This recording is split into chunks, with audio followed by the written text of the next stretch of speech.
दोस्तों वापस से हम आ चुके हैं एक बढ़िया सी थ्योरी लेके। तो दोस्तों आप सभी ने आदि शंकराचार्य के बारे में तो सुना ही होगा। तो दोस्तों आज हम उनकी बायोग्राफी पढ़ेंगे और देखते हैं उनके जीवन में क्या कठिनाई और क्या परिश्रम था। तो दोस्तों आदि शंकराचार्य जी के जो माता पिता थे उनकी कोई संतान नहीं थी और उनके माता पिता ने भगवान शिव की बहुत तपस्या की और उनसे वरदान मांगा कि मुझे एक बच्चा चाहिए। तो शिव जी उनके सपने में आते हैं और कहते हैं कि मैं तुम्हें 2 वरदान दे सकता हूँ। या एक बच्चा रहेगा, तुम्हारा एक बच्चा रहेगा जो सर्व फलदायिनी रहेगा, सब काम करेगा, सब चीज़ में निरुत्तम रहेगा, लेकिन वो ज़्यादा दिनों तक नहीं जिएगा। और दूसरा ये कि उनका एक बच्चा रहेगा, वो ज़्यादा जिएगा लेकिन वो ज़्यादा पढ़ाई लिखाई नहीं कर सकता। तो उन्होंने बोला मेरे को पहला वाला बच्चा दे दो। तो उन्होंने कहा तथास्तु। तो यहाँ से आदि शंकरा जी की उत्पत्ति होती है। तो दोस्तों आदि शंकराचार्य जब 1 साल के थे तब ये संस्कृत के श्लोकों को समझने लग गए थे।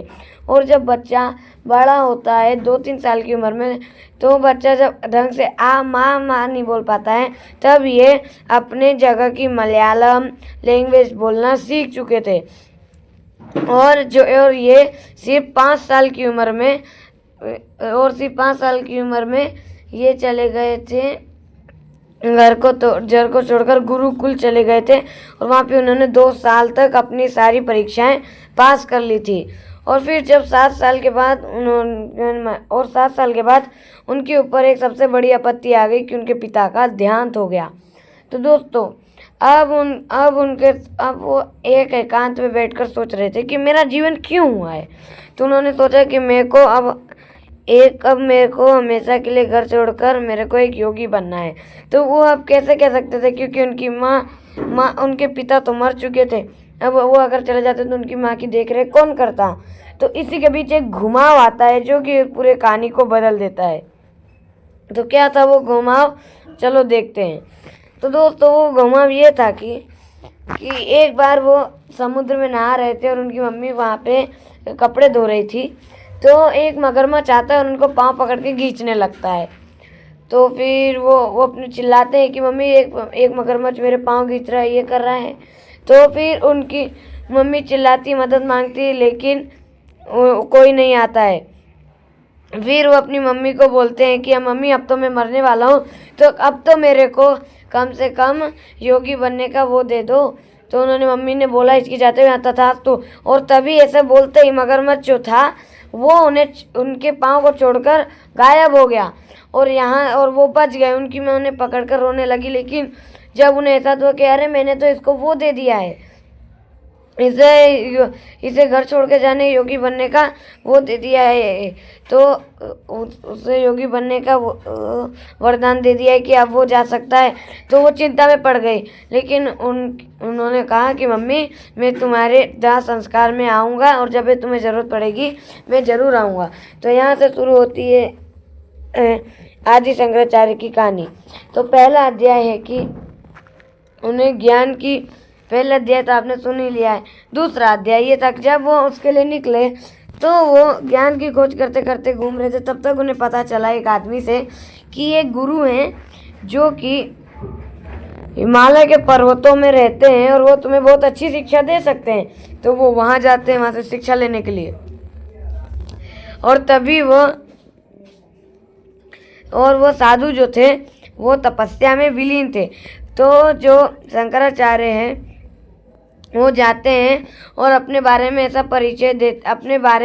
परिचय देते हुए कहते हैं कि मेरे में ना ही लाभ है, मेरे में ना ही झूठ, मेरे में ना ही सत्य है, मेरे में ना कोई रूठ। ऐसे कहकर उन्होंने जो संस्कृत में 10 पंक्तियाँ कही, उससे जो उनके गुरुजी थे वो अपनी समाधि में लीन थे। वो उठ के उनके पास जाते हैं, कहते हैं ये कौन है जो इतना मधुर वचन बोल रहा है, और वहाँ से वो उन्हें अपना शिष्य बना लेते हैं। फिर वो और एक समय ये ऐसा आता है कि एक बार बहुत तेज बाढ़ आती है और जो सारे शिष्य और गुरु जी थे वो एक गुफा में तप कर रहे होते हैं और सभी जब बाढ़ आती तो सारे शिष्य भाग जाते हैं। लेकिन सुरेश्वराचार्य जी जो हैं वो जाते हैं, सॉरी शंकराचार्य जी जो हैं वो जाते हैं कल एक आप वो बोल सकते हो लोटा बोल सकते हो या फिर एक पात्र बोल सकते हो, उसमें जाके एक मंत्र बोलते हैं जिससे सारा पानी उसके अंदर आ जाता है और उनके जो गुरुजी की उनकी शिक्षा भंग नहीं होती है। ये देखकर उनके गुरुजी कहते हैं अब से तुम्हारी शिक्षा पूर्ण हुई, अब तुम काशी जाओ। फिर वो लोग काशी जाते हैं और वो वहाँ पे जाके वेदांत और अवेद की पढ़ाई करते हैं। वेदांत और अवेद में ये कहते हैं कि जो इंसान है वो एक ब्रह्म है। ब्रह्म यानी ना वो जिसका ना कोई आकार है ना निराकार है। जैसे आपके लिए बहुत आसान करता हूँ कि आप एक अंधेरे कमरे में हो, आपको एक रस्सी दिखती है। अब आप अंधेरे कमरे में हो, आपको लगेगा कि अरे ये तो सांप है, तो आप डर जाओगे, लेकिन असलियत में तो वो रस्सी रहती है। इसलिए कि उस तरह की हमें बस अनुभूति होती है। वैसे ही आज के समय में सब कुछ जो आप देख रहे हैं वो सिर्फ एक इल्यूजन है, वो सिर्फ एक अनुभूति है, लेकिन दुनिया में बस एक ही चीज़ है, वो है ब्रह्म। तो दोस्तों ऐसे करके उन्होंने वेदांत और अवेद की रचना की। फिर दोस्तों एक बार वो ऐसे ही वो ले रहे थे वहाँ पे वो जो है सबने भिक्षा कर ले रहे थे, तब वहाँ पे एक आदमी बोलता है कि तुम जैसे विद्वान से एक ही व्यक्ति है जो शास्त्रार्थ कर सकता है और वेदांत के पास जाते हैं और वहाँ पे वो जाके उसके साथ शास्त्रार्थ करते हैं और वहाँ पे वो उसे शास्त्रार्थ में हरा भी देते हैं। लेकिन उनकी जो पत्नी रहती है वो कहती है कि कहते मेरे पति को हरा दिया, लेकिन वो तो सिर्फ आधे हैं, मेरे को भी हराओ। फिर वो उनको हराने जाते हैं, लेकिन वो उनसे जब उनकी पत्नी को लगता है कि मैं हारने वाली हूँ तो उनसे ऐसा सवाल पूछती हैं कि प्रेम क्या होता है। अब वो तो क्या कहते योगी में तो वहाँ पे ऐसा चीज़ तो पढ़ा नहीं सकते, तो वो कहते हैं कि मुझे 1 महीने का समय दे दो, मैं तुम्हें बता दूंगा। तो सोचती हैं अरे ये व्यक्ति 1 महीने में कैसे बताएगा, तो उन्हें समय दे देती है।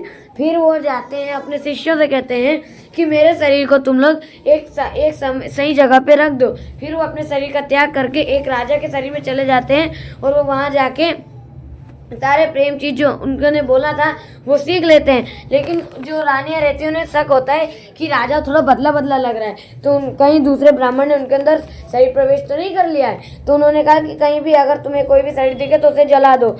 और जब ये साथ उनके शिष्यों को मरी, वो जल्दी से जाके राजा जो शंकराचार्य जी राजा के भेष में थे उन्हें बता देते और वो फटाफट से अपने असली रूप में आ जाते हैं और फिर वो उन्हें जाके उत्तर बता देते हैं और जिससे क्या बोलते हैं जो वेदांत है वो उनके शिष्य बन जाते हैं और उन्हें वो क्या देते हैं नाम सुरेश्वराचार्य। और फिर जब ये सब बात हो जाता है फिर उन्हें याद आता है कि अरे मेरा जन्म तो हुआ है कि सारे देश की रक्षा के लिए, तो वो चारों दिशाओं में 4 मठ लगाते हैं। ज्योति मठम, शारदा मठम, गोवर्धन मठम, है ना। तो आज के समय में वो द्वारिका है, एक जगन्नाथ है, एक बद्रीनाथ है, ऐसे है। और वो चारों मठों को अपने चारों शिष्य पद्मवादा त्रोटकाचार्य सुरेश्वराचार्य को दे देते हैं। फिर वो अपनी आखिरी यात्रा पे जाते हैं, अमरनाथ यात्रा पे। और अमरनाथ की तो गुफाएं आप जानते हो कितनी डरावनी रहती हैं, तो वहाँ तक जाने में तो भी हालत ख़राब हो जाए, लेकिन वो वहाँ तक जाते हैं, वो भी 32 साल की उम्र में वहाँ जाते हैं और भगवान की पूजा अर्चना करते हैं और फिर एक गुफा में जाते हैं और वहाँ से जाके उनका शरीर हमेशा के लिए विलीन हो जाता है।